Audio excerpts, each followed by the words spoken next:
नमस्कार बंधुरा तो आपनादेर जोन्नो आमि आबार एकटा स्पेशल इनफरमेशने चले एसेछि। प्रथमे आपनि पोस्टारटा देखुन पोको X7 और X7 Pro खूब ताड़ाताड़ी आसते चलेছে কেননা ফোনটা অলরেডি সার্টিফিকেশন সাইটে এসে গেছে। আর এই ভিডিওতে আমরা এই দুটো ফোনের মধ্যে যে পোকো X7 5G এটা সম্বন্ধে A to Z সবকিছু ডিসকাশন করব কেননা সববারের মতো লঞ্চের আগে আমার কাছে এটার পুরো ইনফরমেশন এসে গেছে। তো চলুন শুরু করা যাক ভিডিওটা কোনো সময় নষ্ট না করে। আপনি যদি গ্যাজেট ওয়ার্ল্ড বাংলা চ্যানেলে প্রথমবার আসেন আর এরকম বাংলা টেক ভিডিও ডেইলি দেখতে চান তাহলে গ্যাজেট ওয়ার্ল্ড বাংলা চ্যানেলটা সাবস্ক্রাইব অবশ্যই করে নেবেন। তো প্রথমে আমরা আলোচনা করব এই স্মার্টফোনটার ডিজাইন সম্বন্ধে। এবার দেখুন বলা হচ্ছে যে এবারে যে পোকো X7 এর ডিজাইনটা রিসেন্টলি চায়নাতে যে রেডমি নোট 14 সিরিজ এসেছিল পুরো তার মতোই হবে, তবে এক্স্যাক্ট ডিজাইনটা কী হবে এখনও পর্যন্ত সেটার কোনো লিক্স পাওয়া যায়নি। এর থিকনেস হবে 8.2 মিলিমিটার আর ওয়েট 190 গ্রাম। এর পেছন দিকে আপনি পাবেন লেদার বা গ্লাসের মিক্সচার, সাইডে থাকবে প্লাস্টিকের ফ্রেম আর ফোনটা সববারের মধ্যে আপনি মাল্টি কালারে দেখতে পাবেন।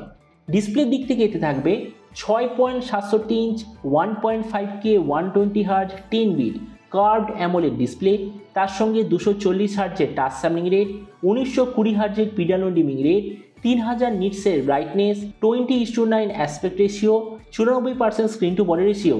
ডিসপ্লে সার্টিফিকেশনে আছে HDR10+ ডলবি ভিশন দুটো সার্টিফিকেশন আর তার সঙ্গে গরিলা গ্লাস ভিক্টার জেনারেশন 2 এর প্রোটেকশন। তার মানে সোজা কথা বলতে গেলে যে প্রাইস পয়েন্টে আসছে সেই হিসেবে ডিসপ্লেটা সত্যিই খুব ভালো। প্রসেসরের দিক থেকে এতে আপনি পাবেন ডায়মেনসিটি 7300 5G প্রসেসর আর তার সঙ্গে পোকো তরফ থেকে আছে একটা খুব ভালো কোয়ালিটির কুলিং সিস্টেম আপনি পাবেন। ক্যামেরার দিক থেকে আছে 50, 8 আর 2 মেগাপিক্সেলের ট্রিপল রিয়ার ক্যামেরা, সঙ্গে 20 মেগাপিক্সেলের সেলফি। এর যে রিয়ার ক্যামেরা সেটা হলো সোনি IMX80 2 সেন্সার, যেটার সঙ্গে আছে OIS এর অপশান। এই যে স্মার্টফোনটা আপনি বিভিন্ন ধরনের র্যাম বা স্টোরেজ ভেরিয়েন্টে দেখতে পাবেন, কিন্তু স্টার্ট হবে 128 GB থেকে। র্যামের কোয়ালিটিটা হলো LPDDR4X, মেমোরিতে আছে UFS 2.2 যেটার সঙ্গে কোনো ধরনের ডেডিকেটেড SD কার্ড স্লট নেই। ব্যাটারির দিক থেকে 5.5 mAh ব্যাটারির সঙ্গে 45 ওয়াটের চার্জার আর কানেক্টিভিটি হলো USB Type-C।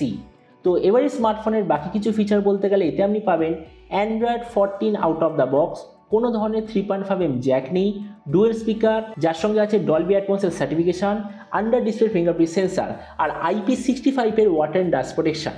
আর এর ওএস আপডেট সাইকেলের দিক থেকে বলতে গেলে এতে আপনি পাবেন 2 বছরের মেজর ওএস আপডেট আর 3 বছরের সিকিউরিটি আপডেট। তো এবার সবচেয়ে মেন জিনিস ফোনটা কবে লঞ্চ হবে আর কী দামে লঞ্চ হবে। তো দেখুন আমি এখনও পর্যন্ত এরকম খবর পেয়েছি 26শে ডিসেম্বর স্পেশালি ইন্ডিয়ান মার্কেটে শাওমি ব্র্যান্ডের তরফ থেকে কিছু না কিছু আসতে চলেছে। এবার সেটা পোকো X7 হবে নাকি রেডমি নোট 14 সিরিজ হবে এটা সম্বন্ধে কোনো প্রপার ইনফরমেশন পাওয়া যায়নি, কিন্তু আমার যতদূর মনে হচ্ছে রেডমি নোট 14 সিরিজ 26শে ডিসেম্বর লঞ্চ হবে আর লাস্টবারের মতো মানে 2024 সালের মতো যে পোকো X7 সিরিজ সেটা লঞ্চ হবে ওই জানুয়ারিতে, কেননা যে পোকো X6 সিরিজ ওটাও জানুয়ারিতেই লঞ্চ হয়েছিল। আর এরপর আমি যদি প্রাইস সম্বন্ধে বলি তো বলা হচ্ছে যে এই যে পোকো X7 এটার বেস ভেরিয়েন্টটা স্টার্ট হবে 20,000 টাকা থেকে ইন্ডিয়ান মার্কেটে। আর আপনাদের ভিডিওটা বাংলাদেশ থেকে দেখে থাকেন তো বাংলাদেশে লঞ্চ হওয়ার কথা 30,000 বাংলাদেশি টাকার আশেপাশে। তো এবার সব ভিডিওর মধ্যে আপনাকে জানাবো এই যে স্মার্টফোনে যে আসতে চলেছে এটি কি প্রাইস পয়েন্টের মধ্যে সবচেয়ে ভালো নাকি এর চেয়ে বেটার অন্য কোনো স্মার্টফোন অ্যাভেলেবেল আছে। দেখুন আমরা যদি এই মুহূর্তে 20,000 টাকায় দেখি তো আইকো Z9s 5G বলে একটা দারুণ অলরাউন্ড স্মার্টফোন অ্যাভেলেবেল আছে। তো আমরা যদি আইকোর ফোনটার সঙ্গে কম্পেয়ার করি, প্রথমত ডিসপ্লে এই দিক থেকে বলতে গেলে পোকো ডেফিনেটলি বেটার, কেননা পোকোতে আছে ডুয়েল কার্ভ আবার 1.5K ডিসপ্লে, আইকোতে কি আছে নর্মাল ফুল HD+ ডিসপ্লে। তো এই জন্য সেই দিক থেকে বলতে গেলে পোকো বেটার। প্রসেসর দুটো ফোনের এক্স্যাক্টলি সেম, কোনো ডিফারেন্স নেই। ক্যামেরা এই দিক থেকে আমি বলবো পোকো বেটার, কেননা পোকো যে সেলফি ক্যামেরা সেটা বেটার, আবার পোকোতে একটা ভালো কোয়ালিটির আলট্রা ওয়াইড আছে যেটা আবার আইকোতে মিসিং আছে, কিন্তু দুটো ফোনের যে মেন সেন্সার সেটা এক্স্যাক্টলি সেম। তো জন্য আমি বলবো ক্যামেরার দিক থেকেও পোকো বেটার।